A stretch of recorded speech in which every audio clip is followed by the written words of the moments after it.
distinguished members on the dais, Excellencies, Ambassadors, members of the Diplomatic Corps, members of the faculty, dear students, a very good afternoon to all of you. I must confess that although I have been interacting with your senior people in the university, vice chancellors and pro-vice chancellors and other senior people for almost over a year in connection with the ambitious Pan-African e-network project which the government of India has funded and which is being operated in Africa in more than 47 countries of now. But this is my very first visit to Amity. I am very proud that Amity is associated with this prestigious project of Government of India, and I would at this outset personally like to congratulate Professor Gurinder Singh ji, because he has taken great initiatives in building up these courses for the African students, and we are really privileged to have a leading university like Amity to be part of this project which is funded by Government of India. Now I would just like to mention briefly a couple of points. We have the CMD of TCIL also here, which is the agency which is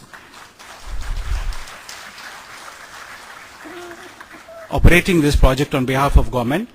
I must tell you that this is a very first initiative of its kind of this magnitude undertaken by Government of India outside its borders, and especially in Africa. Out of 53 countries in Africa, 47 have already joined this project, and the various stages are under implementation. The most important segment of this is the tele-education. That is where the Amity University, among others, come into play. And there are courses which are being offered by Amity which are in huge demand.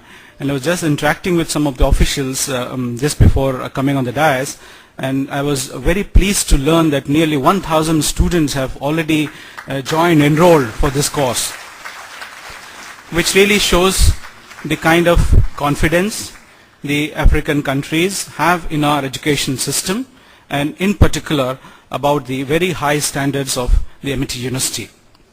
But at the same time, I noticed that there are only 4 or 5 countries which are coming to Amity. There are other countries also, I understand, that they are willing to, in fact they are keen to avail of the very good facilities being provided by Amity.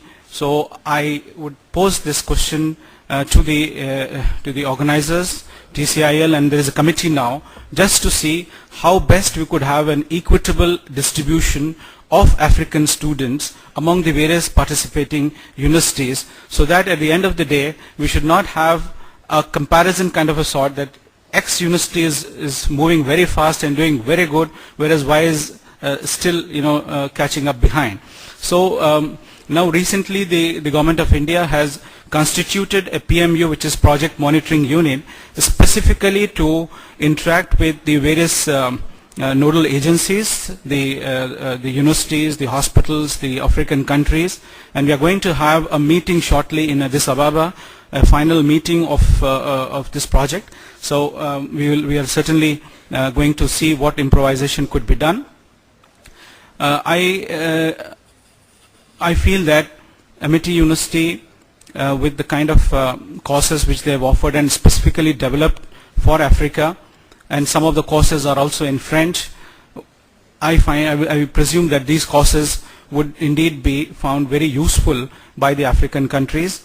I would urge my diplomatic colleagues here that still the information flow is lacking in your countries. We do need the information to percolate down to the educational institutions so that more and more people get registered. 1,000 students in Amity is a very good sign, but certainly our doors are open to 10,000 or even more than that. So the ball is in your court. We are there at your service. So please do let us know where things are lacking. We would also alert our own diplomatic representatives in the African countries to assist your agencies back home. I must tell you that one of the prime objectives of India's foreign policy towards Africa is to strengthen its capacity building and help the continent in achieving sustainable development. Towards this end, this project is one initiative which is there. We are seeing it, almost a 1-year anniversary is there today. But there are many other initiatives which the government is taking. There are more than 600 scholarships, full-time scholarships which are offered to the African countries. Various countries can avail of this. Most of you are aware of this. There are also nearly 2,000 short-term courses which the government of India is sponsoring. Various courses are there. Some of them are very interesting courses, courses like renewable energy, courses on mining, courses on exploration, IT, so many things. And as part of the action plan which we are implementing in association with Africa Union, there are several leading institutions being set up, India-Africa institutions like India-Africa Trade Center, India-Africa Center for Mining, India-Africa Center for Cutting and Polishing of Diamonds. So many things are there. There's a whole list of institutions which government wants to support, all in the field of capacity building and education.